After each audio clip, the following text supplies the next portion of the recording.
my name is Allison Gamber. I'm the Executive Director for the Co Center for Grieving Children. As 2020 is coming to a close, I wanted to take this opportunity to share a few messages with you. So I hope you have a couple of minutes just to stay tuned and hear all the wonderful things happening at the Cove. Since the pandemic started, our family program had to be moved virtually. This was quite an undertaking. The team at the Cove staff, the Cove site directors, and of course the board of directors all helped to make this possible. We met for hours to try and make this transition as effective and seamless as possible. And of course, at that time, nothing was seamless. We did it. We did it with great success. Some of the families were really in need of that virtual opportunity to continue to talk, not just about the grief of their loved one, but about the grief that was happening over the pandemic. They needed an outlet, they needed a place to go to talk about what was happening with their family. And that was really, really important. So we are so honored and happy and privileged to be able to provide that to those families. Once June rolled around, our family session was ending for the year. Fortunately, it was nice out, so they were able to have their last meetings outside and to do the ritual of the butterfly release.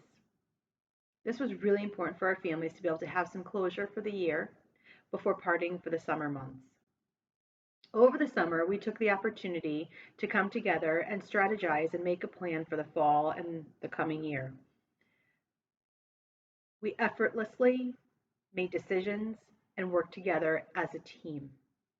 We were able to put a plan in place should we be doing virtual. We put a plan in place should we be doing in person. And we also put a plan in place to transition from in person to virtual should that happen. We're fortunate two of our sites are continuing to meet in person, obviously following all of the standard protocols that the governor has put in place. But it is really important for our families to meet, to see each other, to have that camaraderie. The other sites started in September and October meeting outside. It was beautiful. So why not take that opportunity to have a socially distanced and appropriate meeting outside? The kids were able to see each other, the families were able to see each other, and it really provided for a nice way to transition back into our Cove sessions.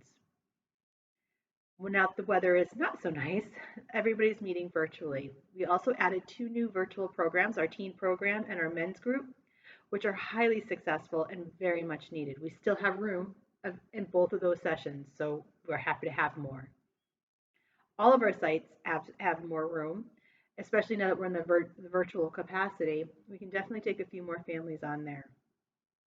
We want to thank our volunteers. We miss you guys so much.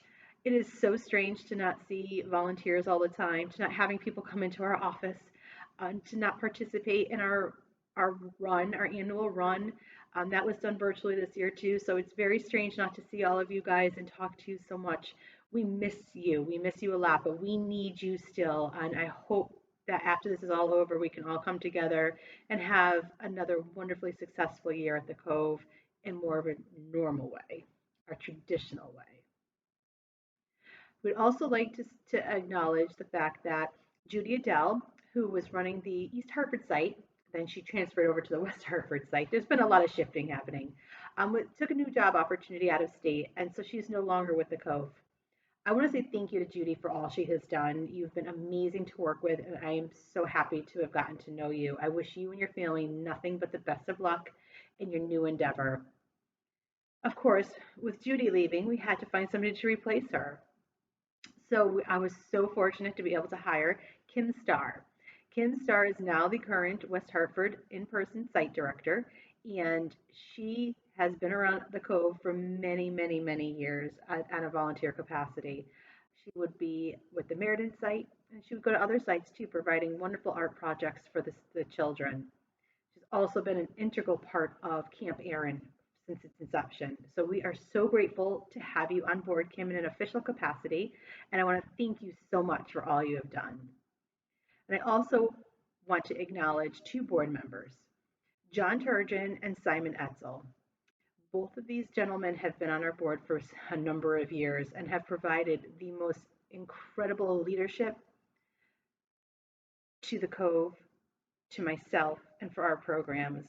They have been integral parts of our fundraising efforts and also to being able to lead the Cove moving forward. it is their time to move on to other initiatives. And I want to thank you both so much. It has been an honor to know you. And thank you so much for all that you have done. I'd also like to welcome Marie Peters on board. She took over as program coordinator in the middle of September. So if you haven't had the opportunity, please drop her a note or give the office a call and say hello to her. She's fabulous and she has her own wonderful stories to tell.